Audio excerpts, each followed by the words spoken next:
Second, we'll go live, and we'll be live for an hour. Then we'll be live, and in fact, we are live. Hi, everybody.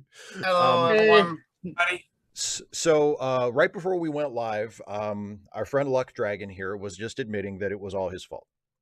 I'm sorry. Don't worry, Luck. I would have voted. It's okay. Don't worry, Luck Dragon. It's all my fault in 2020 because I voted for the Green Party in 2020. I'm in Washington State too, so it's like I only blame myself for not voting for the Socialists instead of the Green Party candidates. So I would just say that I'm always enthusiastic about voting for the candidate who is the most who they're getting elected is the most likely to stop fascism and autocracy. Yeah. I'm always enthusiastic about that. I'm pretty sure I've said this before, but I would have voted for Hillary if I knew I was allowed to. At the time, I was given the impression that autistic people don't get to vote. You've mentioned that. That is shocking. Whoever did that is the worst. I just voted in my election, so I'm autistic, so I'll leave that. Speaking of that, though, you see what's going on in Florida. Because they voted to allow people who have felony convictions to vote, but there's certain hoops you have to jump through to make it work. What they're doing is they purposely sent out letters to people who were not eligible and told them they were, and then when they went to vote, they're getting arrested. And that's fucked up because this came on official state letterhead that told them they were allowed to vote. Yeah. I am so freaking sick of Ron DeSantis. Every time I see him, every time I hear about him, anytime I hear his voice, I just flare up because there is something on a sensory level that is so bad about constantly being lied to. When you know they're lying to your face, it's exhausting. And I'm so sick. I know this is petty, but I'm so sick of that face he always has, where his eyebrows go a little bit like this to make him seem like, gosh, I don't know why everyone's so mad at me. What's the big deal? He is what he has what they call in German a Backpfeifengesicht. It's a face you want to slap. Oh, a slap. Okay, it's a. I love that. I love the German way of just forming new words by smashing pre-existing words together. And like Klingon. We're just going to pronounce these all together. There's even a word for that. It's Gestalt. Yeah, you just reminded me. I heard this story of these guys who went to Russia for a little while, and this Russian girl was showing them around. So anyway, she would say things like, get in a car, and one of the guys, he started making fun of her for not saying the, and she's like, well, I figured you'd be smart enough to know which car, just any car, and that's why Russians don't say the for everything because they assume that you know which one they're talking about. Well, that's the truth of a lot of language. The Japanese language is also really famous for that. If you say I or we in the sentence, that's where you are emphatically saying that. Whereas the rest of the times, it's just implied what you're meaning to, which is why it's kind of hard to translate anime sometimes because you just have to try to find out what they mean, the intention and context. You have to guess sometimes. Yeah, there's a lot of languages that don't have articles. I know, I think Hindi doesn't have it. So, here in New Jersey, we have a large East Indian population. And people that are more recent immigrants, that's one of the things they struggle with because when you come from a language with no articles, to a language that has articles, it's difficult. At least in English, we don't have gendered articles, so it's a little easier. It must be really hard going to a language like Spanish or German or something like that where they have gendered articles. And there's no rule. Well, at least in Spanish, there's rules about it. But in German, there's none. It's just you just have to know. You just have to know them. Yeah, same with Figure it out. And you just have to guess and then you correct on it and hope that person that's correcting you is being honest and not being a douche. And it's so difficult that even native speakers get it wrong. There's a Rammstein song where he says der Speisekarte, which is the menu, but it's actually die Speisekarte. He's a native German speaker. He actually used the wrong article. Maybe people don't always. Yeah, people don't always speak with proper English grammar either. So sure, absolutely, it's English. That's impossible. You were that. I was going to say a few minutes ago when we were talking about voting and voting third party and stuff. There's one of my favorite jokes ever in The Simpsons was in one of the Halloween specials where they did it was about the election and it was the Clinton versus Dole election in 96. Yeah, 96. Yeah. And and Kang and Kodos, the aliens, replaced Clinton and Dole, and they were running for president against each other, so that no matter who won, they would be able to take over. And after their alien identities were revealed, you know, everybody was shocked. And then one of the aliens says, "But you have to vote for one of us. It's a two-party system." And then I'll vote for third party. Yeah, the guy says, "I'll vote for third party," and the alien says, "Go ahead, throw your vote away." Punches his hat, as it were. Oh, I love it. It's like, even when the two candidates are literal space aliens who have come to destroy the world, you gotta vote for one of us. Not qualified either. They're not national citizens too. How are they eligible? Yeah, which is the only requirement other than them being 35 and older as well. Yes, yeah, apparently. But yeah, I've always cackled at that. Oh yeah. The joke I love at the end is just like, "Hey, how could it go come this? Don't blame me. I voted for Kodos. I voted for Kodos." Yeah. You know what? Here's it's election time. Gotta love it. Also love to get a new phone where it's just like I can get random messages from like numbers I don't know. Russian children are being killed and crime is skyrocketing because Patty Murray, my senator, who's up for election, has a record of prioritizing criminals over your family's safety. And it's just like, oh god, it's her fault specifically. Yeah. Okay, because she's not tough. Because she's not tough on crime or as tough as crimes they want to be. It's like she's got to go. It's like, okay, no, well, not properly repressing minorities. well, we'll get to me about this, especially for a senator. It's like the federal senator in your state, the two of them, have zero impact or almost zero impact on crime in your own state. They don't set the state policy. They have nothing to do with local policy. You know, they have you know, one little fraction of something to do with the federal policy, and even there, that mostly only affects federal crimes. So it's like, you know, if crime's running rampant, talk to your mayor. And they always do that soft on crime shtick, and they're doing the same thing. They're trying to do the same thing to Fetterman in Pennsylvania, where, like, you know, he said at one point, maybe we shouldn't send people to prison forever for doing drugs, and they're like, soft on crime. You know, like, maybe we should treat drug addiction as a health problem instead of a criminal issue.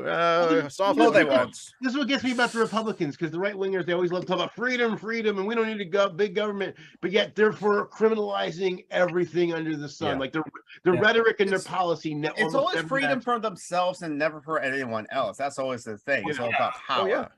Because if a rich Republican turns out to have a coke addiction, they're not going to send him to prison for 30 years. I mean, exactly. Looking at you, I swear, we are being punished for Obama.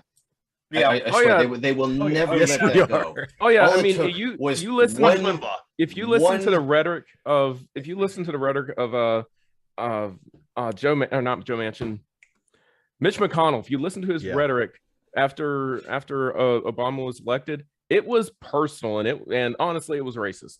And President Blackenstein got a look. Yeah. By the way, it wasn't just him. One black president was all it took for half the country to lose its fucking mind, and they are still making us pay for it to this day. By the way, I'll be the first former conservative to well, maybe not the first, but I'll definitely be a former conservative to admit that I bought into a lot of the really stupid conservative talking points about Obama at the very beginning, and then about 2 or 3 years after he was president, I started understanding how stupid I was, and actually that's when I started doing my turnaround, and that was, you know, and most of my conservative beliefs and everything were generated, and I hate to say this, by the fact of me being in the military at the time, and I was a young pup in the military still. Yeah. No, when I was younger, it's a growing process, you know. When I was younger, like about a decade ago, I hate to admit this, but there was a time when I listened to Alex Jones. I didn't know who he was. I just thought he was speaking truth to power, and when I realized that he was just punching down at minorities and shit, I jumped ship. Yeah. But I was starting to believe the conspiracy theories about, like, oh, don't believe that this happened. It was a false flag. You know, this bombing was a false flag. Well, you know, the one thing I will say that, I mean, obviously I'm very upset the fact that the country has gone the way it has, but I mean, you probably, you know, Zam might feel the same as me. Like, I wasn't surprised that the country was as big as it was, because, you know, black man in America. But I guess if there's anything I'm happy about all the horrible things that happened, is that at least a fraction of white America has kind of understood that, racism didn't go away.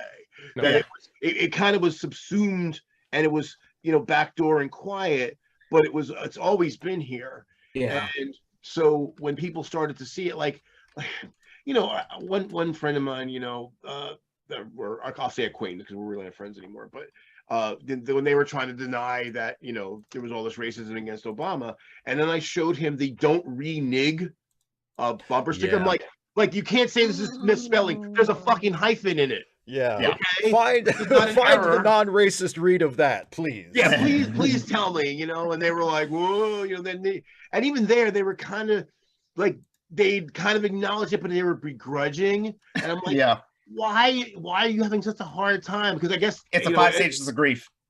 yeah, exactly. So, well, I don't want to, you know that I'm associated with bigotry. Or like the guy who was asking me a couple, you know, 2 summers ago, the guy I know, he's conservative, and he asked me, he sat me down, and he wanted to know from me, like, why black people don't vote Republican anymore, because we used to be a solid Republican bloc until 1960. And when he tried to say about, oh, well, the Democrats, they were the Klan, so they were the racists. I said, right, but they were. Who does the Klan vote for now? I mean, who does David Duke and all these other guys vote for now? And I said, so then we see that, and we see who you're associated with. And his eyes got big, and he was like, yeah, see, we see you, we hear you, you know, you know what's happening. You can't feel lost anymore. It's different now. I feel like you should. I don't get anything the Republicans talk about, because all of it's just nonsense. All of it's just like there was one politician like around here in Florida that was like, faith, freedom, and family. Like, what the hell does that mean? Alliteration sells. It's the 3 F's for some reason. It's marketing as well. That's all they have. They have fear mongering, and they have just sort of empty rhetoric. That's right, sloganeering. But see, the thing, exactly.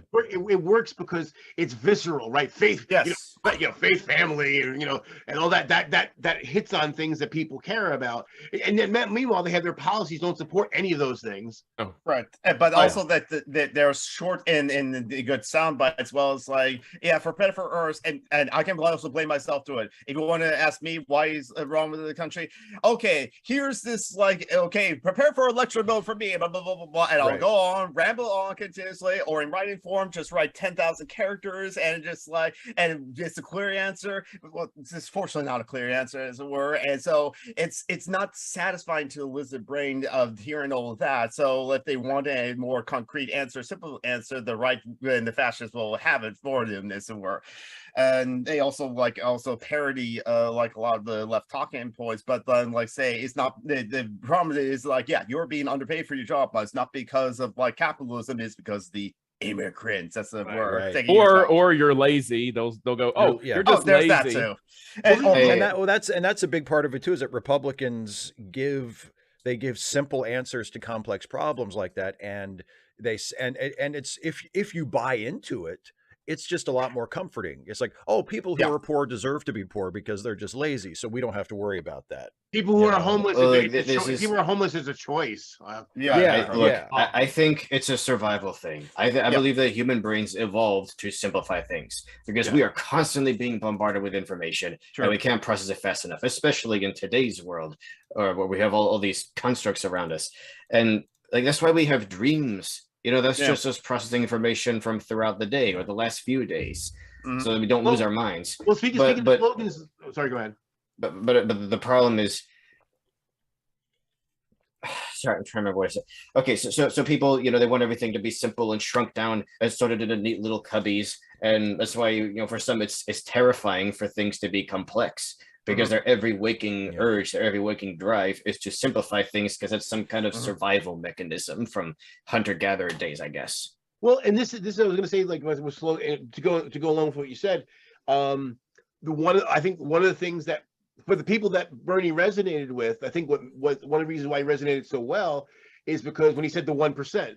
And I had people say, like, again, people on the left, political left, say, well, it's actually the top point, 10th of it. Shut up. 1% exactly. works. Yeah, 1% works. Just make it simple. Exactly. Yeah, just make it simple.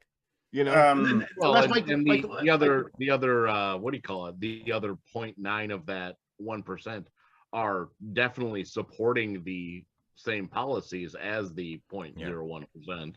Right. And another thing about what Nixon says is like how we want to simplify things as it were, because as a survival mechanism. That's why our brains form biases as it were. We all have biases, and biases are a lot of different things. These can be negative biases of like, well, the people who are homeless are just lazy, blah blah blah, and there are people that are there for reinforce those biases. But if we have so many other biases, it's because we have to assume we're human beings. So like, if you go by what assumes it fills out, and you make an ass out of you, mean yes, we're all asses then, because like it's how our brains work, as it were. Well, the thing is, again, right-wing rhetoric. Not only is it simple, but like I said, they appeal to visceral things. Yes, family, safety, faith, defense. It's all these kind of things that again are watch to say children are in danger. Children our lizard brain reacts to, and that's something that unfortunately that the political left, whether you're just barely left of center or leftist, our rhetoric does not compact into. It usually doesn't go for those soft tissue, and it's more professorial, it's more intellectual, and those concepts not only are harder to get, they're also, a lot of them are not intuitive. See, like the right wing loves to say, like, well, if you lower taxes, economic expansion goes up. Like, well, not always. Depends on how you lower taxes on who and how much. But it seems to would make sense, right? But it doesn't actually work. Trickle down has been an abject failure. Because if anything, if you were going to lower taxes, you want to lower taxes on the spending classes. You want to lower on the lower end. But yet they're the same ones who'll say, "Oh well, there's a whole bunch of people who pay almost no taxes." Well, right, because they have no fucking money, and they spend everything they get. So if you let them spend more of the rest of what they have, that would actually stimulate the economy in some way. Well, this is why most of those those Republicans, like, if you look at Democrats, many of them have degrees in things that are actually useful, like economics, whereas Republicans tend to have degrees in things like marketing. And that's why everything's a slogan for them, because that's what works. Half of politics is just marketing, and Democrats kind of suck at that. It's why it was so cathartic to hear Tim Ryan just tear into J.D. Vance. That's how I want all Democrats to talk to Republicans. That's how you should talk to these people. Yeah. There was that, and there was a moment. Stacey Abrams had a moment in her debate with Kemp too that was kind of like that, and it was one of those. I had the same reaction where I was like, "Why doesn't every Democrat running against a Republican for office in this country talk to them like that?" Notice that, and you know what? You notice they didn't have to make up anything like, "Oh, they're drinking baby's blood" or whatever. No. They just called out things they actually said or did. I noticed that with the debate between Val Demings and Marco Rubio too. Yeah, I mean, there have been some Democrats that have been like, just going toe to toe. But I mean, or like a couple, like I guess probably almost a month ago now, when Jon Stewart did that interview with the anti-trans Attorney General and it was like, that was great, but it was also like just doing basic journalism. Like, well, that's why is this such a big deal?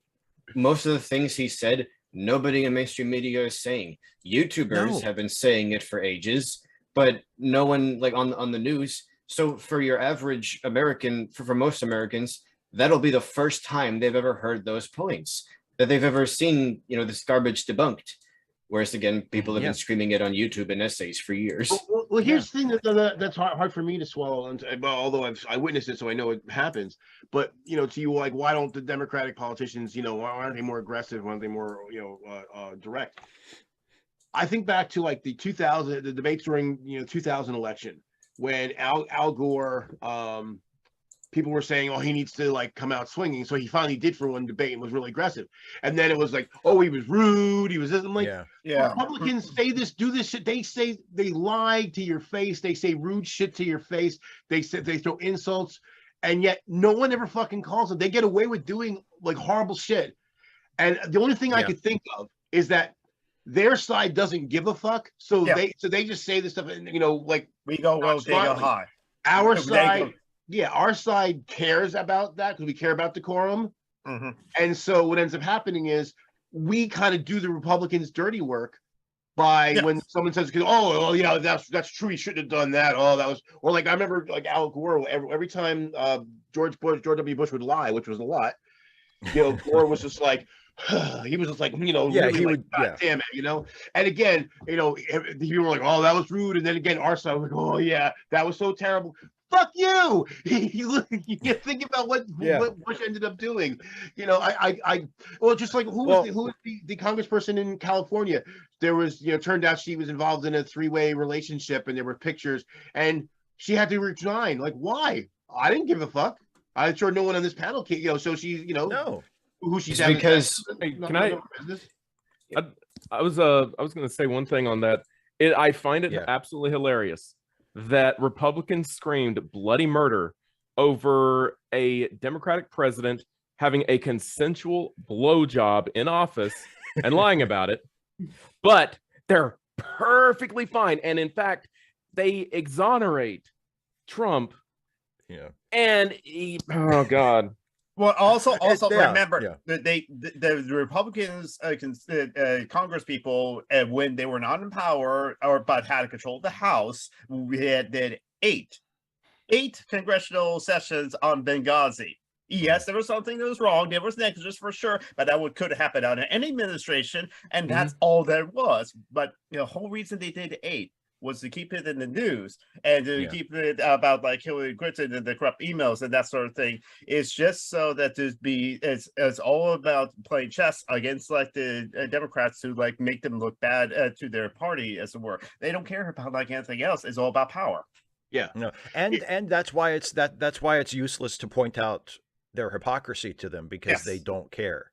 They don't care. Like Luck Dragon just said about, you know, well, they threw such a fit over Bill Clinton and Monica Lewinsky, but everything Trump does, which actually rises to the level of criminal, they're completely fine with, and they will fight to the death to protect him. They don't care.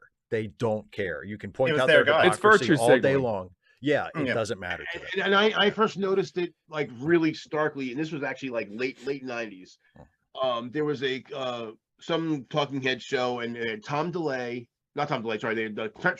and Tom Daschle. So Tom Daschle is a Democrat, Trent Lott's a Republican, and in the Senate. And Trent Lott referred to Tom Daschle and the others as liberal kooks, which, if you know anything about Tom Daschle, no. And, he wasn't exactly a foaming at the mouth leftist, was Tom? No, not at all. I mean, he was a pro-labor guy, but he definitely wasn't. Yes, of course. He definitely wasn't a leftist. And then later on, Tom Daschle referred to Trent Lott and the other Republicans as extremists, and Trent Lott brought the whole proceeding to a fucking stop and was like, "Sir, that's an insult, and I deserve an apology," and all this kind of stuff. It was like, you just impugn the mental state of Democrats in the Senate. He just said you're being extreme, and you're acting like he kicked your mother in the face. You know, because we've accepted as a society, apparently, that it's normal for Republicans to be extreme and loud and aggressive and violent. That's just what they do, and Democrats are held to a different standard. And now it's normal to go and try to assassinate Nancy Pelosi and bash her husband's head in. God. Yeah, it's the basket of deplorables thing. You know, it's like if you look at people on Twitter, there are Trump supporters who will still, to this day, like 5 years later, bring up the fact that Hillary Clinton once described some Trump supporters as being in a basket of deplorables, and they will still act just so wounded about that and so outraged. How dare she describe people like that? These are the same people that like post rape threats You know, Yeah. like but how dare you suggest that some of Trump's supporters could be described as deplorables? How dare you, sir? How dare you talk that way about us? But then they go and post racist and sexist shit all day, and that's completely fine. Again, like they don't give a shit. They don't give a shit. Or like online when they say that like you complain about like marginalized people of color complaining about microaggressions, but yet you call them mayonnaise boys once, and then you see the bro flags come out as well. When the microaggression is against them, then it's not okay at all. Yeah. Like actually teaching history in its, you know, all the dirty parts of history about racism and the Confederacy and everything, rather than, you know, the kind of history that I learned. I didn't even know what the Tulsa or the burning of Black Wall Street was. I didn't even know what that was until I was 28 years old. Yeah. We never learned about that in school either. I was in the same. Yeah. I haven't really enjoyed my mythology classes, but you know. What worries me lately is that we are entering the final stages of, I guess, this project, you could say. And that this will be the worst time. There's this theory, this guy I know, he subscribes to it, that every 80 years society goes through a bust period, that it happens at these pretty regular intervals, and every generation has to live through history at least once, and that we are coming up to the end of one of those 80-year periods, 2025. So like when like trans people that I know have come to me to talk about, you know, what happened in Florida recently and how they just feel less safe every day. The only consolation I can really give them is that things are going to keep getting worse for a few years, but then in 2025, you know, we'll hit some kind of climax and things will start to get better from there. That's basically the best I can give them. It's just hold out for a few more years. Well, and part of it, you know, you said before about you know, we're getting punished for Obama. It's true, and here's the other thing too about it. Even before Obama, you know, the right wing has been going down this path for quite some time. And part of it is, the big part of it is they see the demographics. The country's becoming less Christian, less white, and they know that they're kind of scared of that because you know, they're afraid that everyone else is going to treat them the way they treated everybody else. Sure. And so, you know, they realize that their chance to inculcate society with their bullshit is the window is closing. Oh, hey, Matthew. And I said, you know, 10 years ago, when I saw the writing on the wall, I said, well, they're going to get increasingly hostile and violent. Yeah. And then what's going to happen is that, you know, they're going to, you know, so just to realize we have to survive the next 15 years, which actually corresponds to right around what your friend was saying, that if we can get through that, you know, things will start improving, but it's going to be a rough patch. I didn't know how rough it was going to get. I don't think that the time actually has anything to do with it. Right. I think it's pattern. It's nothing. That's just a noticeable pattern. And just saying we have to get through it is just what do you call it? Just putting off what needs to be done. It is just saying is like, well, if things get bad enough, other people will do it for me, and then things. I don't think anyone's saying we're talking about acquiesce to it. Not at all. We're just saying that I'm saying the demographics, the numbers on the demographics are literally in the favor of what we think. Yeah, and it's moving in that direction. It's just that we're not quite there yet, and we're gonna have to continue to fight. I'm not saying roll over. Hell no. Oh Hell yeah. That's what the last few elections have just been trying to, like, you know, just harm reduction. Like, okay, things are still going to get a little worse no matter what, but maybe we can buy ourselves a little extra time to eventually bounce back from rock bottom. And that's essentially what the midterms and maybe even the next, you know, the next general. Sorry. All I see what's happening is the Republicans just like I guess take both houses, and I guess we can just see how much of a shit show that they're going to be, and then I guess that could help us the next election if they're just that bad. I don't risk it. I do not subscribe to that. I think that, I mean, that was the same thing that Susan Sarandon said, and I think she should eat those words. She should be made to eat those words. Type that out in large fonts and make her eat that every day for the rest of her life. But I think that's catastrophically bad. Don't ever, like Patton said, don't fight twice over the same dirt if you can help it. I mean, look at the generational gap between, within the Democratic Party. Right. The last election, really, there was a generational divide. People under 45 overwhelmingly supported Bernie Sanders. People over 45 overwhelmingly supported Joe Biden. And I mean, if you think about, like, soon those people are going to be almost 50. And what are the Democrats just going to keep, like, ignoring this growing block and we'll see. You know, keep going with a shrinking older block? I just think we are going to see this generation take over soon, and hopefully we'll be able to turn things around. Yeah, that's kind of, if you look back at the history of the Democratic Party, that has kind of happened before too. You know, the younger generation takes power, the party becomes more progressive for a while, and then gradually it sort of becomes more moderate, and then it becomes more progressive again. Like it sort of goes in fits and starts. Yeah, I mean, you know, so there was also part of it you think about is people in general tend to get more conservative as they get older. Some of them, most of them. Well, no, as a group, not necessarily every individual, but what ends up happening. So any given cadre, I mean, think about the baby boomers. I mean, the baby boomers were the ones out there protesting Vietnam in the 60s, right? So they had been a progressive group at one time, but as they got older, they got co-opted and went for money and all that. But I think the reason why the baby boomers for sure they get conservative as they grow older is that, like, they have a mortgage, or they get a house, or they get a property, or they get a good paying job, so they got invested in the system. I'm not sure how, like, my generation, the millennials, are going to be like that, because, like, me owning a home, millennials owning a home. You guys are more, the millennials are more progressive at current ages than the previous two generations were at the same age. And the Gen X where I'm at is more progressive than the baby boomers was at the baby boomers like, you know, because I'll be 54 tomorrow. If you look at baby boomers when they were 54, they were more conservative than my group was. So we're moving in the right direction. Again, that's what I'm saying about, you know, the demographics. We're moving in the right direction. Right. But the people that want to stop it moving in that direction are working really, really hard. And they're getting increased, and that's why they're getting increasingly violent, because it's becoming harder and harder for them to do what they have to do. You know, there's also was like I'll let Luckjack go next, and like Luckjack has been waiting patiently. Go ahead, Luckjack. One thing I was going to say that I've exceedingly noticed, especially, you know, bringing up like how Republicans are as far as like their hypocrisy and everything, because that's the biggest word about Republicans is hypocrisy. One thing that I've noticed, and I laugh at continuously now that I've actually read up on it and understand it more, is communism.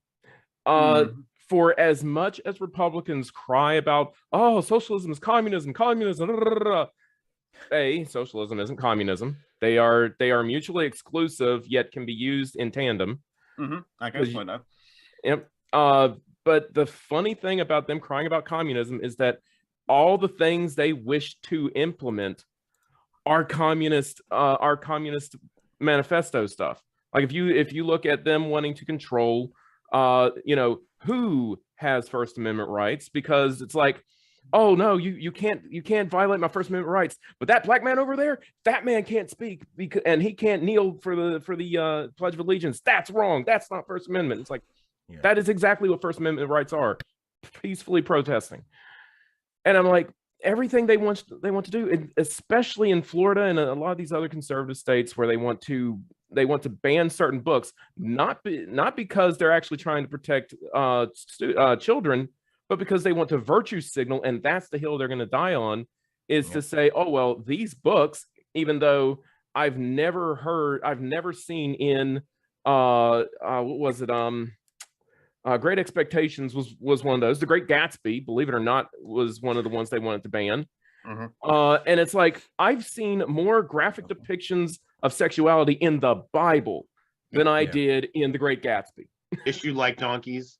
The thing is, also they just like find anything to try to ban a book, because like it's teaching the wrong thing. So they wanted to ban Junie B. Jones.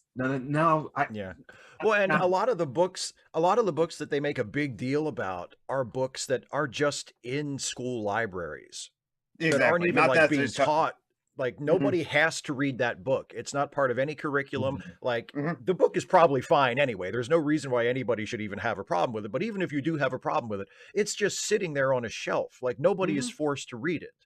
They don't want it to even. They don't want kids to even have access to that information. They don't want them to be able to read it.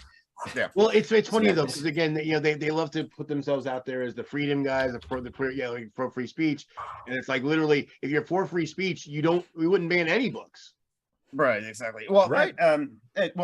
Another thing is like we're experiencing backlash right now, but we experienced a backlash also in the 80s because like after the women's rights liberation and the feminist movement of the 60s and 70s, where the 80s came and there was a whole backlash, especially and rhetorically against the feminist movement that happened on the Reagan end. So it's unfortunate that as we progress, then there's going to be a backlash. We just have to prepare for it each and every time. But like also why the Republicans and Republicans are banning the books and all this stuff and banning all these like registering trans and LGBTQIA plus people again. They've just proposed it in Florida, but the fact that they're proposing it is terrifying because like any leftist or anyone worth their salt that's anti-fascist knows about the pink triangle from Nazi Germany can like know where this history is going. But they are also afraid of they're afraid of like them becoming the minority because of like how they treated the minorities as well. But it's also existential threat as well because like if trans people and Muslims become the new normal, what does that make me? And again, we're saying you're fine. It's okay to be cis. I'm not special for being non-binary. It's okay to be white. It's just the white supremacy is the problem. And so it's not about you being born a cis-het white man. It's the systems the problem that we have to, Well, it's like just like the whole thing about white pride. I did a video about this a while back. It's like, well, how come there can be black pride, but there can't be white pride? I'm like, well, because white's not a culture group. There's no, there's no country called Whiteitania. And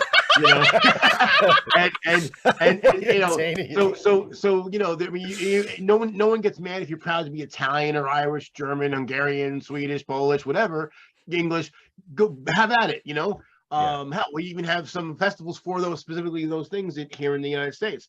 We're not black because we chose it. We're black because our ancestors, culture and language and history and heritage was stolen from them, and black was thrust upon us. They made us black, and now they're mad that we embraced it. Whereas whiteness is negotiable. Irish people didn't used to be considered white. Right. Italians considered white either. But it really comes down to it's the old thing that in this country there's always been I shouldn't say always, but since 1619 at least, there's been that tier, that double tier on the bottom. We have poor whites, and then you have black people underneath them. And so that was kept on purpose because as long as someone's got someone to look down on, they feel a little better. So they can look down on Italians and Irish until they became numerous, and then hey, you're part of us now. Because we want the numbers, right? So now they're white people, and then they'll turn around and be shitty to everyone below them because do unto others that what has been done to you, right? Just like the Tool song. Well, the thing is, if you if you look at everything related regarding like trans people and even like cis women and abortion and all that, it's all about that domestic supply of infants. I think all of this the culture war stuff is part of a broader project to reindustrialize America, to bring those those jobs back to this country and basically just have the whole family live in the factory. Get those kids getting their like hands mulched by the machinery again. Here's the funny part, though, learn?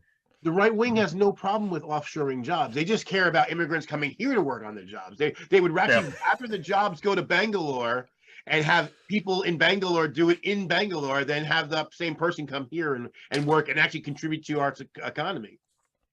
Yeah, I just mean like when they say domestic supply of infants, they're clearly talking about factory workers and future soldiers. No, basically just worker ants. No, this is quiverful. This is dominionism. This is Christian dominionism. That's what that is. Exactly. Being fruitful and multiplying.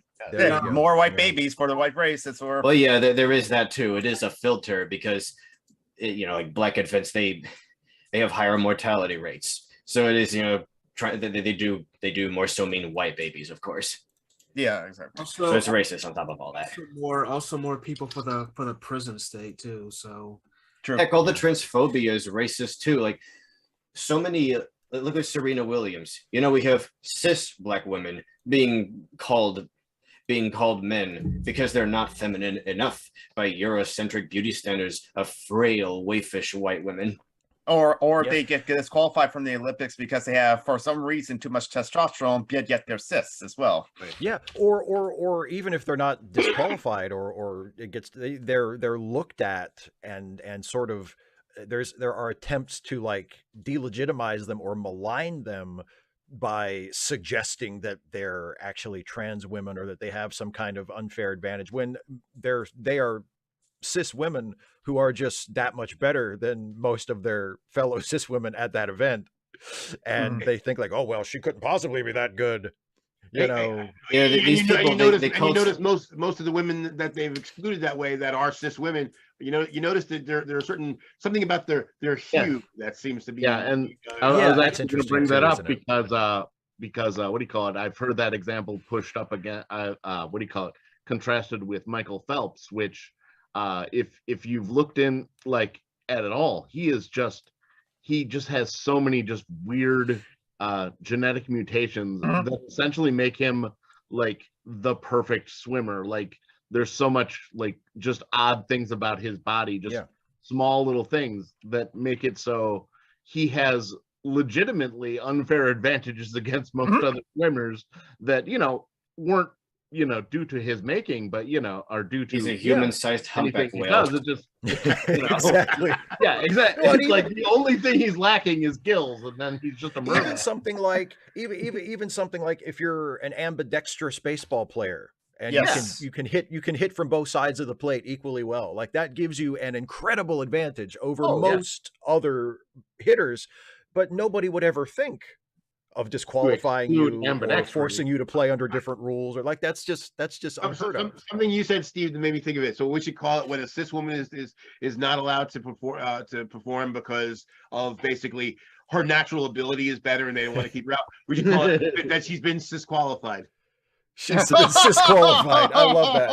I love that. Oh, that's going to be a cisqualification. Sorry. But you notice this all this anti-trans hate. It's not even just about hurting trans people. It's also about policing the femininity of cis women, misogyny. Making sure that they're feminine enough for those traditional gender roles. Yeah, exactly. What is it meant to be a woman is where they also criticize that as well. That's like, I listened to Jesse Ginger's entire 4-hour takedown of Matt Walsh's stupid documentary. And the most disgusting part of it really was when he goes to his wife and he seems so distraught by all these questions he's having to ask. And he's like, what is a woman? And she says, an adult human female. And he's awash with relief. He's like, finally, I have a simple answer for it. I don't have to think about this anymore. But it's also an implicit statement of what a woman should be, you know, in the kitchen, subservient to her husband, too weak to even open a pickle jar without his help. Yeah. That is his definition of a woman. And what gets me is like, you know, they get so hung up on it. It's like, it doesn't matter. Like, okay, if someone tells me they're a woman, I have no reason to reject that. So it doesn't. So okay, you're a woman. Great. You know, then that's, you know, I shouldn't treat them any differently. So, but of course, like you said, because they want to put people in boxes, and they're like, and they always love to say, well, why is it so important? Like, I don't know. Why is it so? Why do you guys make such a big deal of it? The left isn't making a big deal of it. We're reacting to all the bullshit you're trying to do. You're trying to hit people with bricks, and we're saying, hey, we're trying to take the bricks away. They call us perverts, but we're not the ones obsessing over other people's private parts. No. We're the ones saying just let people go to the bathroom wherever they feel like they need to. And you're the ones that are like, no, we need to check people.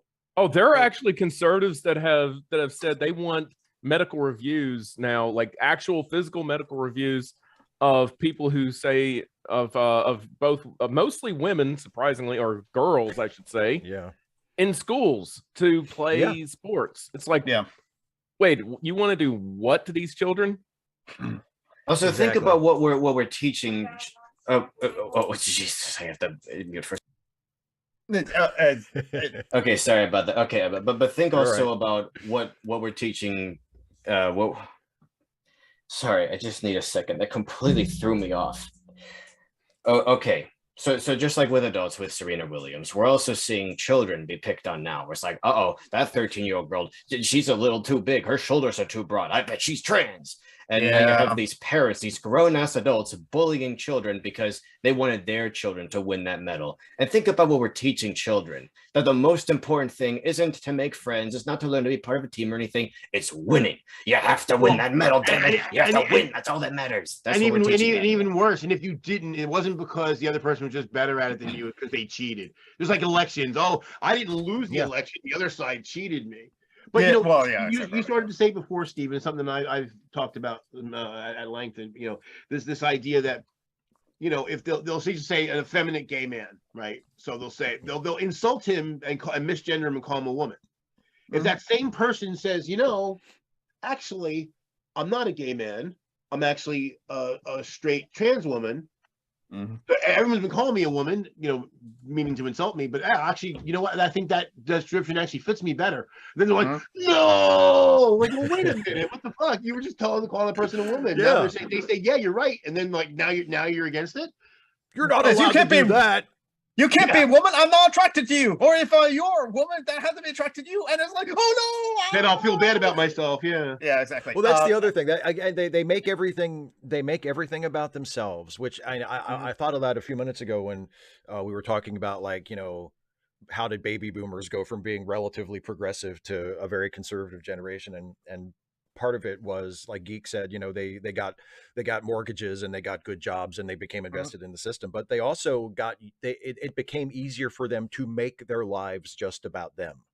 Sure. And their families, but it became my interests are paramount, everyone else. And the interests of other people are not important to me, and this is not Star Trek. Yeah, exactly. It does morph into like that sort of thing where it's just like Ghostbusters is an all male cast, or this sort of thing, or like this person, or like Lord of the Rings, there are no black dwarfs in the Middle Earth. It's just like, dude, come on. Exactly. And it becomes, it's Middle Earth, it's a fantasy. It becomes your worldview becomes centered on the idea that whatever is good for you and whatever helps you reach your goals is good, and anything that stands in the way of that for whatever reason, even if it doesn't actively harm you, is bad.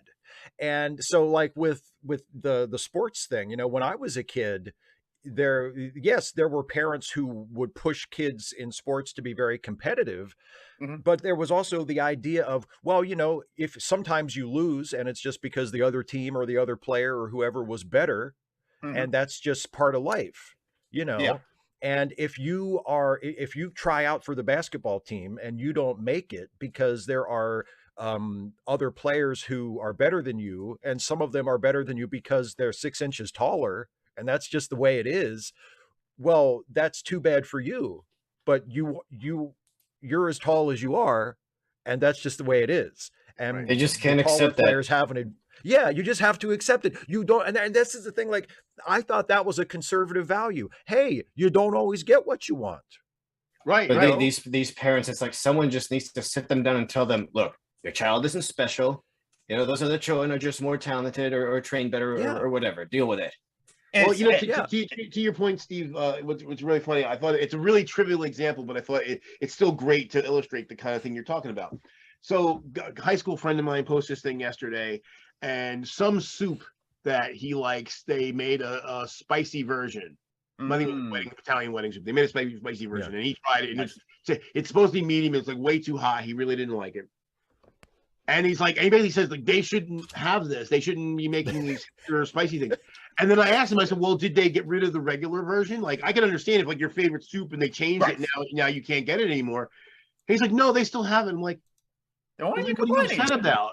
You still have, you can still be accommodated. They're accommodating other people that aren't you, but you're upset that somebody else is happy. Like, if they actually took away something that was yours, it'd be one thing, but they didn't. They kept the thing you like and gave somebody else something that they liked, and you're angry with that. How? I don't get that. Well, it's like when they introduced in England a couple years ago when they introduced like a vegan sausage roll. This one particular that's right. Restaurant. It was the culture wars. Yeah, and it was like, if you don't want it, don't get it. But like, I what think, does this have to do with you? If you don't like it and you're not going to buy it, then what does this have to do with you? Just think about it. Or we have a Cracker Barrel. They just started offering a vegan sausage too. Yeah. And people are going batshit and they're like, oh, I'm never gonna eat there again. I'm like, they didn't get rid of the pork sausage. You guys, vegan sausage. I'm not gonna eat the vegan sausage, but you know what? I don't care that it exists. I'm not hurt that it exists. No. Now I can eat there with my vegan friends, and we're both exactly. But everything is a culture war now. Yeah, Burger King has the Impossible Whopper. So I tried the Impossible Whopper. I'm not a fan of it. I think it's pretty good, actually. I think it's pretty good, actually. But I mean, like, if you don't want one, don't get one. It doesn't. Nothing has been taken from you. It's like complaining that they put in a wheelchair ramp at some place. It's like, well, if you don't want to use it, don't fucking use it. They still have the stairs. If you'd rather take the stairs, take the stairs. Well, there's a great Family Guy episode that actually gets into that, by the way. You know, I was just thinking about the same thing applies to, like, with homophobia, right? Like, they'll be like, if we accept that people are gay, then people are going to be gay. I'm like, well, for one, people are going to be gay whether you accept it or not. Yeah, exactly. People are gay already, man. And two, if you're being vexed about the idea of two men or two women having sex, I'm like, then don't have sex with somebody who's the same as you. You know, same anatomical sex as you. Pick somebody else. But seriously, no one's forcing you to be gay. It's not. How is this your problem? Yeah. But seriously, there's the thing. These people, they think that everybody wants to force everybody else to be the same as them. They think, well, I want to force everybody to be just like me, so obviously they wanted everybody, including me, to be just like them. It's projection as well. They assume that everybody thinks like they do. That's why the only form, I've said this before, the only form of diversity that they can imagine is tokenism. Right. Because that's the only form that they ever practice. Like, whenever a person of color is given a position of prominence in anything, they always assume that, well, it's affirmative action, it's tokenism, they don't deserve that, they were just picked because they're not a white person, and because that's the only way they can imagine it would ever work. Well, have you noticed that like She-Hulk, half of its script is just tweets? I know it seems silly, but it's not like when J.K. Rowling made a 1,200-page book where half of it was just tweets that she wrote down herself or whatever. No. In She-Hulk, it's like they looked at things that feminists have said since 2014, and then for the villains, they took things that chuds have been saying about comic book characters like She-Hulk, and they just put that in the script verbatim, and they just made those the bad guys. It's good. I'm just going to interrupt back to the early conversation about spices. 255 AD has a 2-pound life super chest. Whititania, where spice is illegal. Yeah, exactly. Thank you for the super chat, by the way, 255 AD. That makes me think of the Black Jeopardy with when Chadwick Boseman was on as T'Challa. Oh yeah. It's like, so this Karen wants to bring her potato salad to your cookout. It's like that. He says, I suspect this white woman does not season her food. And if she does, it's only with a little salt and no paprika. And she puts unnecessary things in it like raisins. Okay, I don't like raisins either, but like my only problem with potato salads is like most times it's made with mayonnaise, and mayonnaise is made with eggs, and sometimes they use eggs. So, fun fact, even my grandma tried to make eggless potato salad, but she used mayonnaise, so she make eggless potato salad with eggs. I couldn't enjoy it either. She was so embarrassed as well. But there is vegan mayonnaise, so that's the only time I have potato salad with vegan mayonnaise, and I'm like, it's all right. Technically, so oh hell no, Karen, keep your bland ass potato salad to yourself. Technically speaking, and I could be wrong because I am not a vegan. I am definitely not even I'm not even a what's the other vegetarian. one? Vegetarian. I'm not even a vegetarian. But it's been told to me that egg white, that vegans can eat egg white. Is that remotely true? No, it shouldn't be. True vegans so, would not. No. Okay. Yeah, if it's any kind of animal product, a vegan will avoid it. Yeah. Steve, what was the last thing you were saying? Because you said something that triggered something in my brain, and then we moved on, and I forgot. Yeah, in fact, even a lot of vegetarians are iffy about eggs. Yeah, that's true. And it's a lot of it is personal taste, but yeah, most vegans will, if it's an animal product, even vegans would say even vegans are against honey because that is an animal byproduct too. Really? Yes, which is one small reason why I'm a vegetarian and not a vegan. Okay, no, I'm not giving them honey, you crazy motherfucker. Well, the other problem too that I have with it is that if you're against anything coming from that because it's exploitation, then all the fruits and vegetables that are pollinated with by those same honeybees should be off limits, which mean all fruits and not a third of the vegetables. So I'm like, I think what we need to do clearly is breed an intelligent breed of bee that we can then ask whether or not it wants to help us cultivate the fruits and vegetables, and then when they choose to help, then we can harvest those vegetables. And we do not need a real life bee movie. I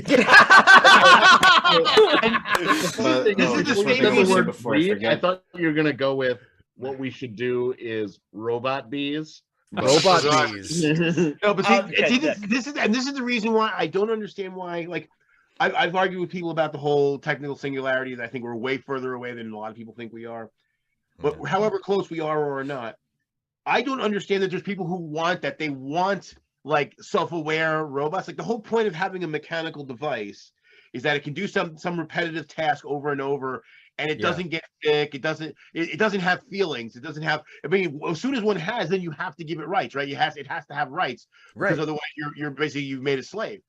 I don't want my machinery to even be possible to be a slave. I want it to just be machinery that I can fix when it breaks, and it's not going to like get upset. I don't even like when we make things that look human-like. I don't understand the obsession with making robots that appear human-like. Like, are we that conceited as human beings? Like, no, it's a machine. Let it do its machine thing. I don't want it to be. Like the whole reason we invented robots is so we wouldn't have to deal with the things we have to deal with humans. Right. Yeah. And basically, if we're going to have some sentient being doing the task, we have humans for that. Let's like, why are we making androids? We have humans that can do this. So, something I just wanted to bring up. So at the convention that I went to just after the last chat, David Naughton was there. Yeah, he's the guy from American Werewolf in London. So I got to talk to him for a minute. I told him that it was my favorite werewolf movie, which is a very specific category. But how, like, when I was young, my dad would show me all sorts of movies like that just to, like, educate me. Yeah, I just remember him getting that movie and being like, check this shit out. The funny thing is, I didn't bring this up, but he also, David Naughton also voiced Mr. Fantastic in a couple of video games. And looking at him, I mean, of course, he's old for it now, but in his youth, I think he would have made a perfect Mr. Fantastic. I think he looks and sounds the part. I can see that now. Yeah, now that you mention that, I never really thought of it before, but yeah. It's weird too. You know, I was thinking about American Werewolf in London this morning. I didn't watch it, but I watched Frankenstein Meets the Wolfman, and I was just sort of thinking of werewolf movies. And Frankenstein Meets the Wolfman and American Werewolf in London both have the same thing in common, which is they know when to end the fucking movie. I try to watch a couple of spooky movies like that every Halloween with my brother. You know, like last year we watched we watched things like the 80s Blob movie, Monster Squad, Little Shop of Horrors. Like Little Shop of Horrors. Yeah, that's a good one. This time we want to watch American Werewolf in London. Oh, that's a good one too. Isaiah, your final point, and then I have something to share from Cat, and then we'll end the show. Yes. Okay. Oh yeah. Well, two things right quick. So when someone said the B movie, that was the first movie I saw on my first trip to Kennedy Space Center. Because it was a charter bus. It was a charter bus. They had that movie playing. For my last point, I am putting together a RMS.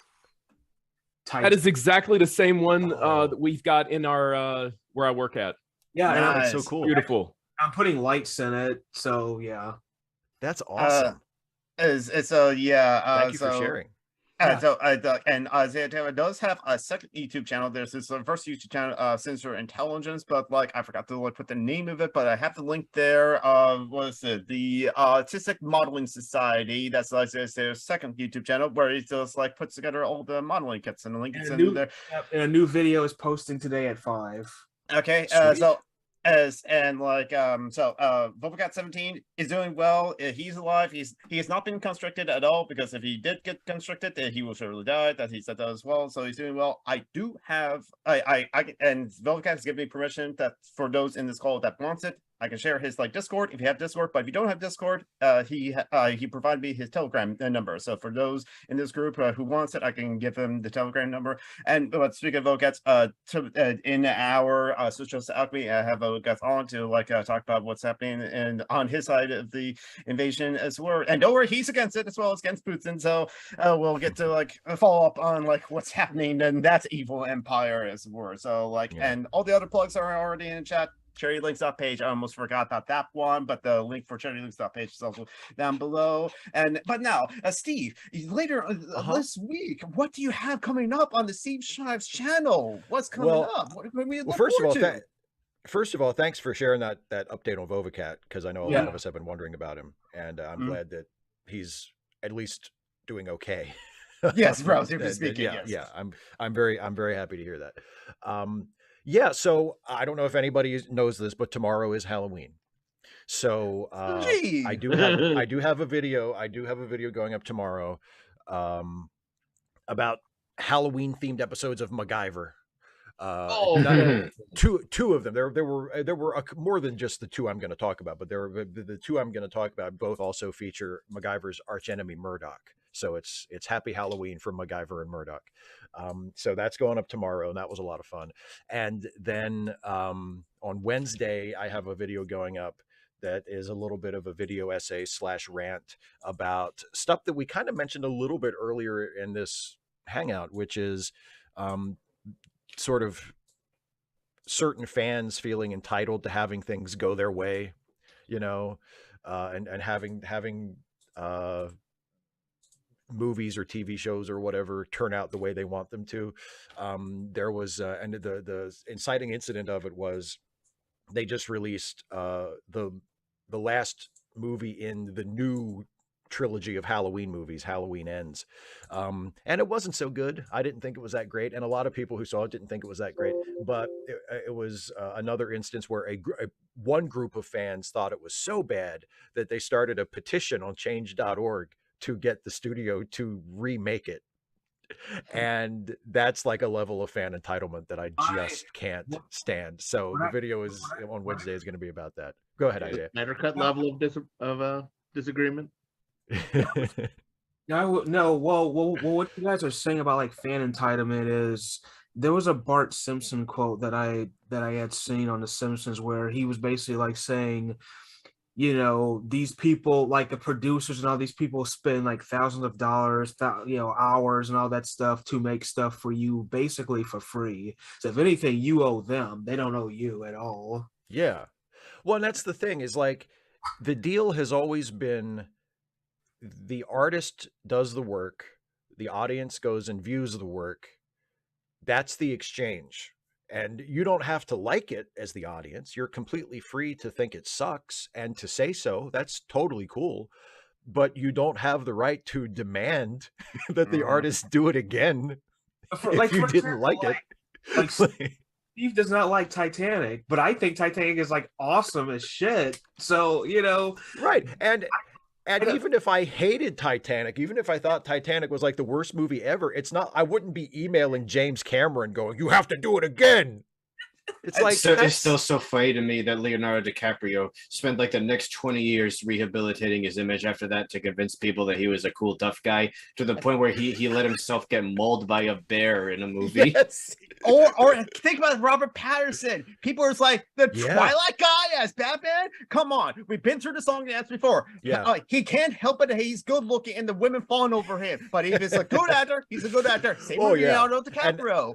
Honestly, as soon as I saw him in The Lighthouse, I wasn't worried about the Batman movie at all. I was like, no, he can act. I have no worries about this whatsoever. I didn't know if the movie was going to be good, but I wasn't worried about Pattinson playing Batman. Yeah, he's basically Bruce Wayne in real life. Exactly. Exactly. That's right. Every time you see him, he does like these fashion photo shoots for magazines and shit, and I'm like, that's Bruce Wayne. Yes, exactly. Well, you know what you said real quick. What you said about fan entitlement. This is the reason why I've stepped away from fandom. It doesn't mean I don't like things. I still like stuff, and I'm going to go see. I still like the bulk of the Marvel stuff and all that. I'm going to go see it, but I just had to separate. Sports fans are awful, and now movie and comic fans now have gotten as bad as sports fans. True. Where because that's what I'm expecting next. We know for years that there's been like sports fans who've gotten into like altercations and like caused physical harm to one another over a team that they don't even belong to.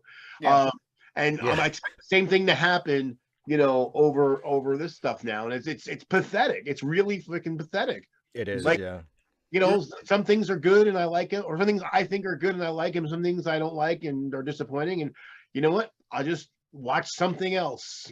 Exactly. That's it. That's it. Just watch something else. I have seen so many movies and TV shows in my life that I had hoped would be good, but turned out to be disappointing. Yeah. I've never ever once even had the thought I should demand that they do that again. Right. They erase the version that I didn't like and they remake it so that I like it better. Like, that's not an option. You don't get to do that. It's like the impending reboot of Babylon 5. Even though it's being done by Straczynski, I have a lot of misgivings. Exactly. I'm kind of like, I don't think you can catch that lightning in that bottle again. And I keep trying to tell people who are really looking forward to it, he's not going to remake what we saw because there's no reason to do that. It's going to be different. Yeah.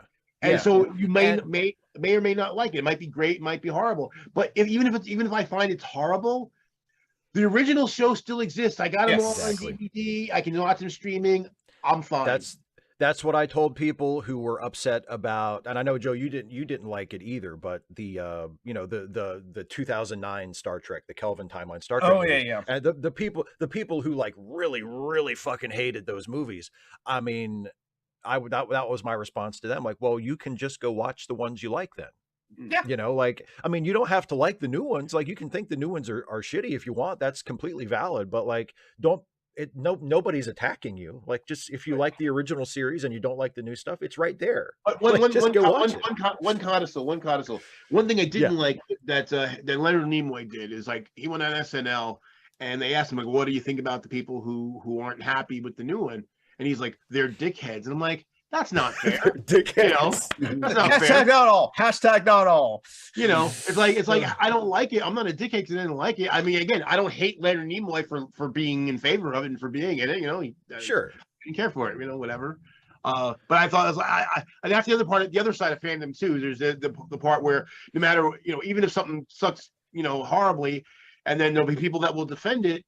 And which they don't need to do, but then they'll attack people. Some people will attack you for not liking the thing, and I'm like, come on. Yeah, that's part of it too. Like there is, and then I'll finish this, and then Luck Dragon, you can make your point, and then I'm ending the stream.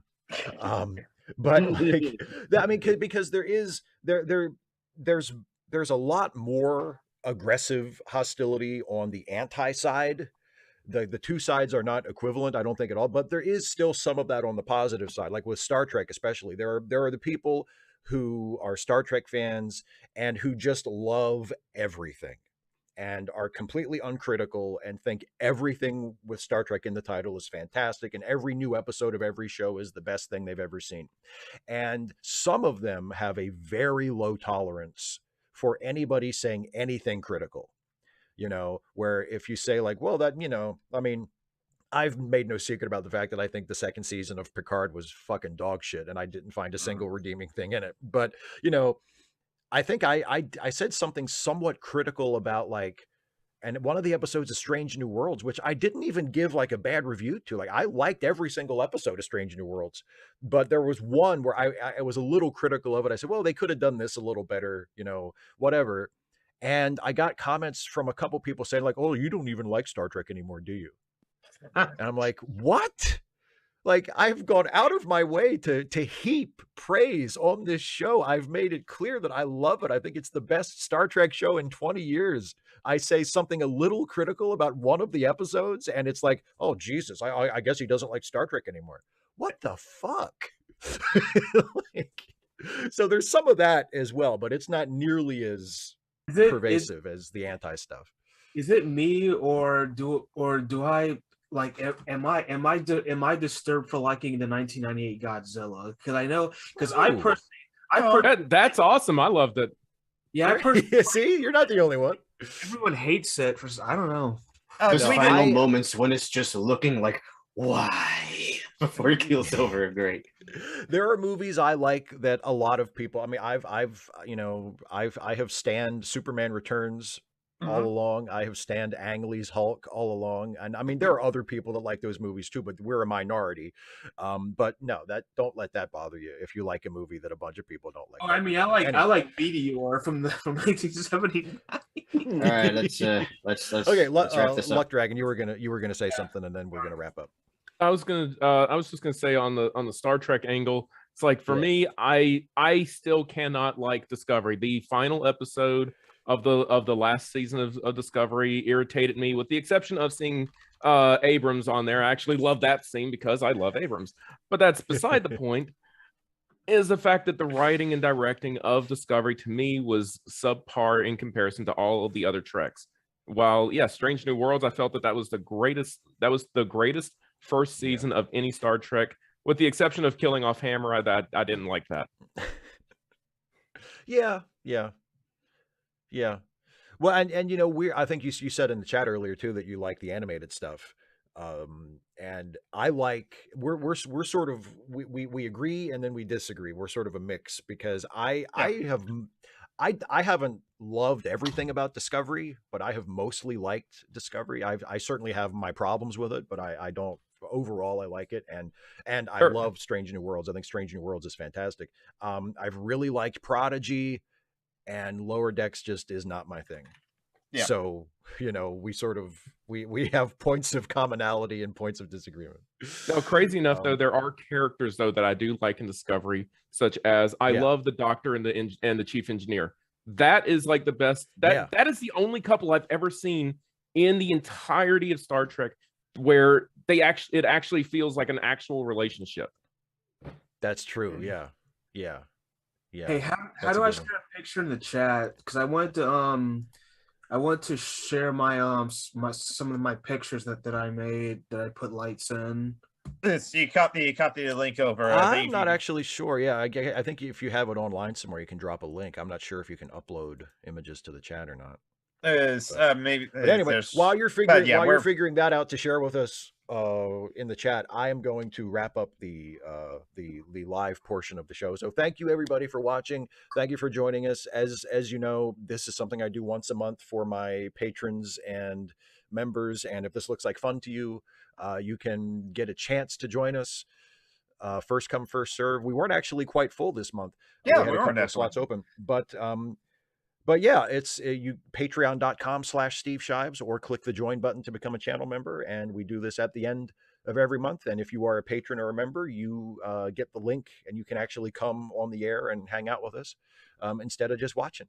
And hopefully this looks like fun because it is. But anyway, so thanks to everybody for watching. Thanks to everybody for joining me. Thanks to everybody for being a patron and a member. And I'll see you next week for more videos, and I'll see you next month for another one of these. So bye everybody. Happy Halloween, and go vote if you are a registered voter in the United States. And happy birthday to Serious Mind. And happy birthday to Serious Mind. Absolutely. All right. Bye, I said it correctly this time too. You did. Thank you.